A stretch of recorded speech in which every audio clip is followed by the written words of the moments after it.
Hi 𝙤𝙪𝙩𝙧𝙧𝙧, it's me, 𝙤𝙪𝙩𝙧𝙧. Welcome to my channel LOL. My mental health has been shitty and everything is just so demotivating, but I still love 𝙤𝙪𝙧 and I always will. But still I'm scared. I just have started to not caring about anything. This is the reason why I don't know what videos I want to make. As we all know, K-pop is not a chill place and everything happens here every day. No, I'm not talking about COVID cases among idols LMAO. And yes, 𝙤𝙪𝙩𝙧 made a comeback without Sujin. What the hell?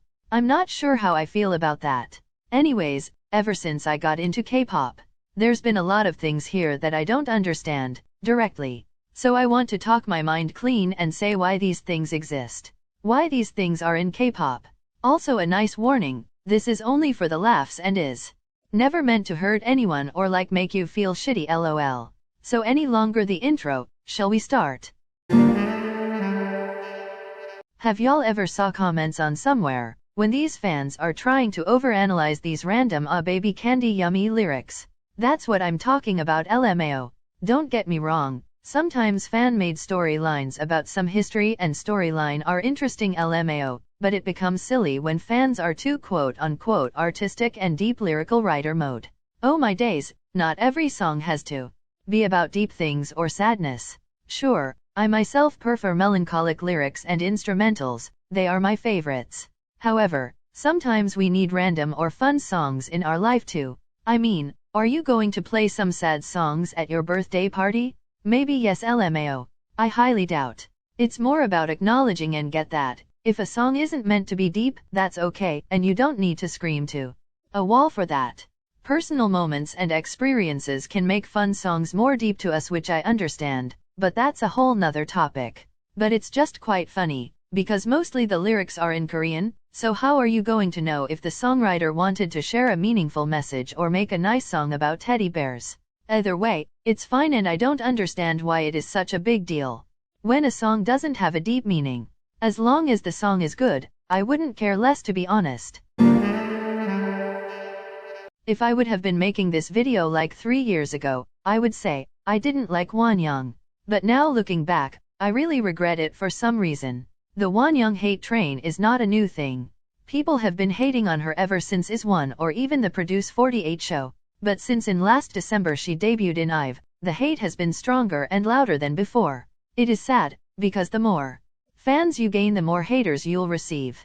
That's just a thing you can't cancel from this earth. But the Wonyoung hate bandwagon is disgusting. 𝙤𝙤 debuted, what, in 2018? Wonyoung was born in 2004, so that means she was 14 in her debut. Now image throwing hate comments and even death threats to a 14-year-old? What the fuck is wrong with you? She is turning 18 this year and is a 17-year-old. People are criticizing her just way too much. People have been pointing out that Wonyoung is a victim of a favoritism. She's getting outfits that are beyond more outshining than other members' outfits. People have been calling 𝙤𝙪𝙪𝙧 Wonyoung and friends and all that shit, but y'all do understand that this isn't her fault? It's the stylist that is setting this poor Wonyoung up? Don't even get me started with the Wonyoung is trying too hard to be pretty comments. They are stupid. Wonyoung is being pressured by the community to look, act, and to exist pretty. So, of fucking course she's going to make her best to look pretty, so that she won't face hate for looking ugly or being lazy and whatever. People are calling her a pick-me. When did she put other girls down for male validation? Godness sake, it's just fucked up that this young, misunderstood girl is getting so much hate for things she's pressured to do or have no control over, like shut the fuck up and go do your homework, bitch. Yes, she didn't bow and acts questionable sometimes, and the criticism is understandable. But there is a difference between criticism and blunt hate to her appearance/body type or simply her existence. I feel sorry for her. If you dislike her, then just shut up, like oh my days. Her mental health must be fucked up. There are so many more problematic idols out there, but y'all decide to hate on the pretty girls. Fuck everyone who bullies Wonyoung.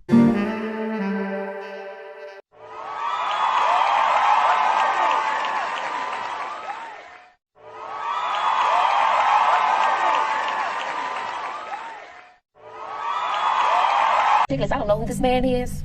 I mean, he could be walking down the street, I wouldn't know a thing.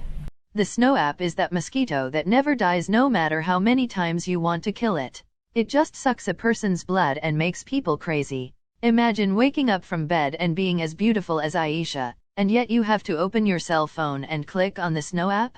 𝙤𝙪𝙪𝙧𝙪? I will become the president of South Korea and make the snow app illegal. I blame it on silly Korean beauty standards.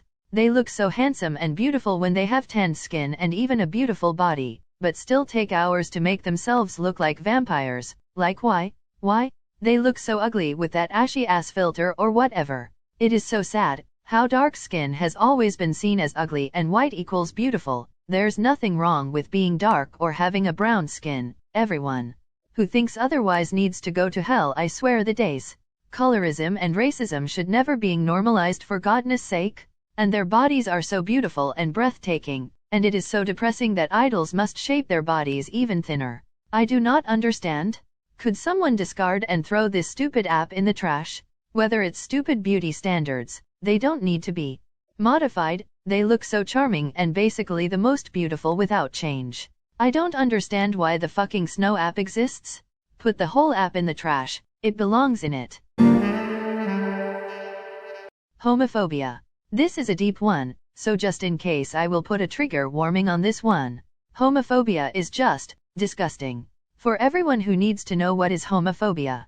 Homophobia encompasses a range of negative attitudes and feelings toward homosexuality or people who are identified or perceived as being lesbian, gay, bisexual or transgender, LGBT.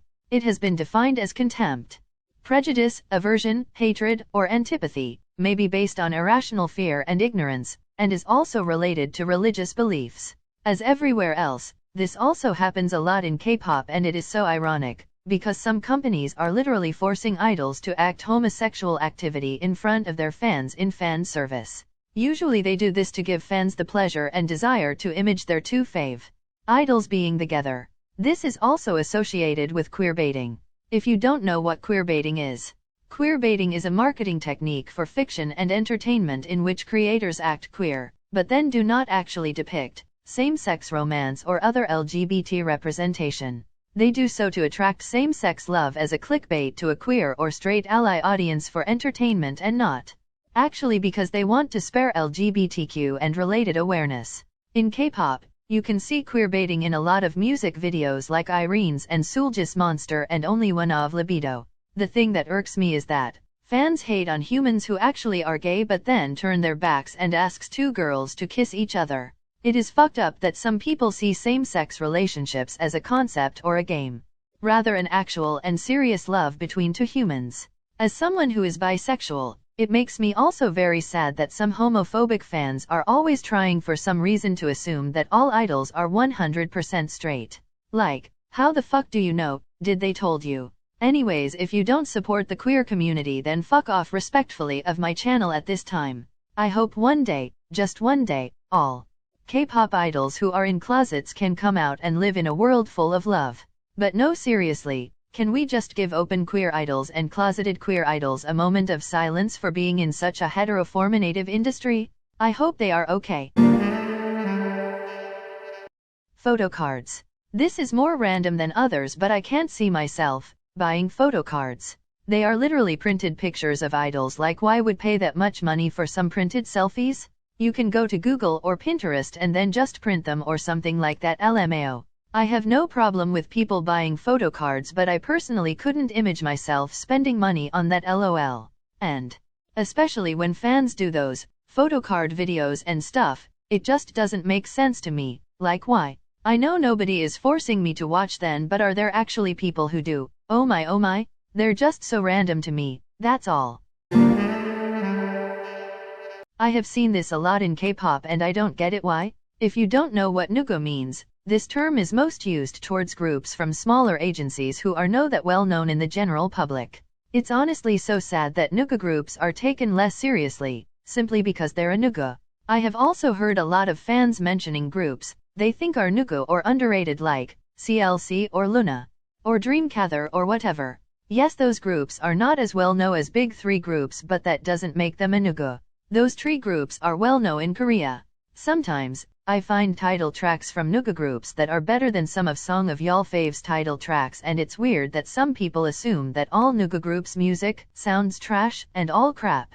Yes, sometimes it can be true, but we shouldn't quickly assume a group's music mixing or their outfits because the company are not as rich as HYBE or JYP, for example. I have also seen this a lot in fandoms. Some fandoms feel very entitled and fave this superiority complex, and that they bring every fandom down who loves nuga groups. I hate it there, like let people listen the fuck they want. How does that affect you? However, same goes to nuga fans too who are dissing bigger groups fans LMAO. Listening to nuga music doesn't make you special either.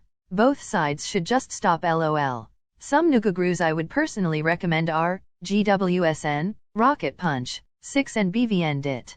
Go check out their music, they don't deserve to be underrated. Anyways, stop dissing and using nuga groups or soloists as your punching bag. Thank you. Who paved the way? Well, who the hell asked? I am so tired of this. I know this one is more random, but it is so tiring to people fight in 2022 that who paved the way?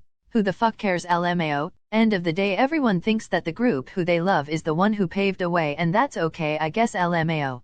It's literally not hurting everyone, and I think we should just move on. Yes, sure, BTS is a huge reason why not just K-pop but South Korea in general has become more well known. They are literally the ambassadors of South Korea. I personally think BTS is a huge one along with Blackpink when it comes to paving a way of global success of K-pop, but I could care any less if someone would say something else LMAO. Everyone's unique and everyone has unique opinions LMAO. I think it's just a stupid thing to fight about, especially in 2022 LOL. Let that be LMAO. Last but not least, babying idols. Why just why? It gives me a headache when these fans are acting like their 27-year-old idols just turned 5. I also find it weird that some fans find it attractive when an idol is forced to act childish. Like, what exactly do you find attractive about children? Yikes. Anyways, obviously there is nothing wrong with calling an idol cute, because being cute is something everyone can be, not just babies. But sometimes, when I scroll down my Instagram and I see some fans calling their idols like, oh she's just a baby, or we need to protect our baby manny shit, oh my days. I mean, I get it if y'all are talking about Liceo since she was born like what, 2007? But beside that, Jungkook is not a baby LMAO, like isn't he turning 25 this year? Come on, let's not babying grown adults. I honestly do not care if the idol is okay with it, but when someone is being forced to do ego, it makes me so confused. I know that majority of South Koreans like cute and childish aura and all that, but we shouldn't force someone to act childlike or cute if that isn't their real personality, nor force them to do ego if they feel uncomfortable. I just find grown adults being babied very weird. Well, that was messy. If you are still watching, I'm impressed. Thank you for watching this video, and soon I will upload, of course, my Queen's Red Velvet's Feel My Rhythm comeback album review, so stay tuned. I'm so happy for them. Anyways, see you in another video. Bye, uwus and stan sulji.